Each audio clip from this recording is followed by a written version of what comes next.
আসসালামু আলাইকুম প্রিয় ফুটবল ফ্যান্স। মাত্র ১৬ বছর বয়সে আর্জেন্টাইন সেন্সেশন ফ্রাঙ্কো মাস্তান্তুনো, যাকে কিনা মাতান্তুনো নামেও প্রোনাউন্স করা হয়, তাকে ঘিরে এই মুহূর্তে তুমুল আলোচনা চলছে। সর্বশেষ একটা ম্যাচে সার্মিয়েন্তের বিপক্ষে দুর্দান্ত একটা ফ্রি-কিক গোলের পরে আপনারা অনেকে তাকে নিয়ে কথাবার্তা বলতে অনুরোধ করেছেন এবং মূলত সেই কাজটাই করব।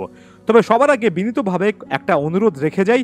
দেখুন, ফ্রাঙ্কো মাস্তান্তুনো নামক একজন অ্যামেজিং ফুটবলার আসছেন, সেটা ফ্যাব্রিজিও রোমানো যখন রীতিমতো মাম্মা মিয়া স্টাইলে আরও ৫-৬ মাস আগে বললেন, তখন কিন্তু সম্ভবত সবচেয়ে দ্রুত সময়ের মধ্যে আপনাদের কাছে সে আপডেটটা পৌঁছে দেওয়ার চেষ্টা করেছি। এই মুহূর্তে স্ক্রিনে দেখতে পারবেন যে মাস্তান্তুনোকে কেন্দ্র করে ঠিক কতদিন আগে থেকে ফুটবল ফ্ল্যাগে আমরা আলোচনাটা শুরু করেছি, যখন অনেকেই তার নামটাও হয়তোবা সেভাবে শোনেননি।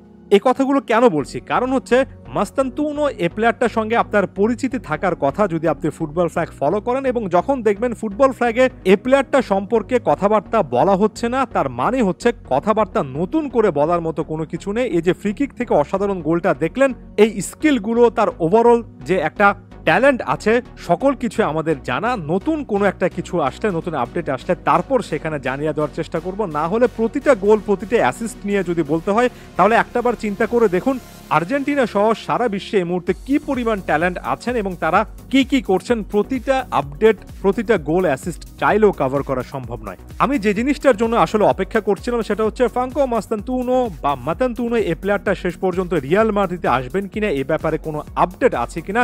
কারণ অনেক দিন ধরে আমরা শুনছি রিয়াল মাদ্রিদের এই প্লেয়ারটার ব্যাপারে একেবারে ক্লিয়ারলি একটা আগ্রহ আছে। জুলাই ৩০ তারিখে দিয়ারিও এএস জনপ্রিয় স্প্যানিশ দৈনিক কিন্তু একটা রিপোর্ট প্রকাশ করেছে, যেটার বরাত দিয়ে একাধিক ইংলিশ প্ল্যাটফর্মকেও কিন্তু একই রকমের অ্যানালাইসিস করতে দেখলাম। এবং এই জায়গায় এসে ফুটবল ফ্ল্যাগের অনেক কিছু বলার থাকে। যেমন গত ৩-৪ মাস আগে একটা ধারণা করা হচ্ছিল যে রিভার প্লেট মাস্তান্তুনোর বর্তমান এই ক্লাবটা ঠিক ওই সময়টাতে এই প্লেয়ারটাকে ছাড়বে যখন তারা বিশাল পরিমাণ একটা অ্যামাউন্ট পাবে। যেমন ৪৫ মিলিয়ন ইউরোর কথাবার্তা বলা হচ্ছিল আর্জেন্টিনার ফুটবল কনটেক্সটে। ৪৫ মিলিয়ন ইউরো বিশেষ করে একটা ক্লাবের জন্য বিশাল অ্যামাউন্ট, একেবারে রেকর্ড পরিমাণ বিক্রি, এমন টাইপের একটা অ্যামাউন্ট। তবে রিয়াল মাদ্রিদ সেই অ্যামাউন্টের ব্যাপারে খুব একটা বেশি আগ্রহী কিন্তু ছিল না। তাদের আস্কিং প্রাইসটা অনেক বেশি মনে হয়েছে, তারা ২৫ মিলিয়ন ইউরো পর্যন্ত দেওয়ার জন্য প্রস্তুত এবং তারপরে তারা কার্যক্রম শুরু করবে, এমন টাইপের একটা অ্যাটিটিউড কিন্তু দেখাচ্ছিল। একই রকমের কথা আরও একবার দিয়ারিও এস মনে করিয়ে দিল। তবে একই সঙ্গে তারা পজিটিভ কয়েকটা আপডেট দিল, বলল যে ফ্রাঙ্কো মাস্তান্তুনো এই প্লেয়ারটা নিজে চান রিয়াল মাদ্রিদে আসতে। তবে একই সঙ্গে তিনি খুব ভালো করে জানেন যে প্রসেসটা যথেষ্ট স্লো হবে। মাত্র ১৬ বছর বয়স, এখনো ১৭-১৮ হয়নি।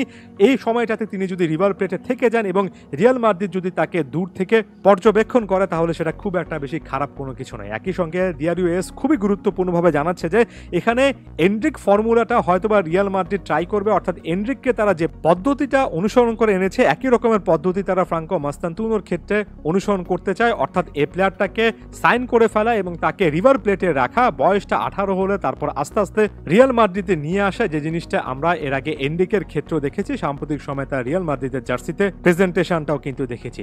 ফ্রাঙ্কো মাস্তান্তুনোর ক্ষেত্রে আরও একটা জিনিস একেবারে স্পষ্টত বলা হচ্ছে, সেটা হচ্ছে বড় বড় মতো রিয়াল মাদ্রিদ এমন টাইপের ডিলটা অনেক চুপচাপ ভাবে নীরবে করতে চায়। তারা কোনো রকমের শোরগোল করতে চায় না, অন্য কোনো ক্লাব মাঝখানে যাতে ঢুকে না পড়ে সেই জিনিসটা তারা করতে চায় না। এবং দিয়ারিও এস দাবি করেছে যে মাস্তান্তুনোর সঙ্গে রিয়াল মাদ্রিদের যোগাযোগ আছে এবং মাস্তান্তুনো নিজেও খুব ভালো করে জানেন যে আলটিমেটলি রিয়ালে আসতে হলে তার পারফরমেন্সগুলো অব্যাহত রাখতে হবে।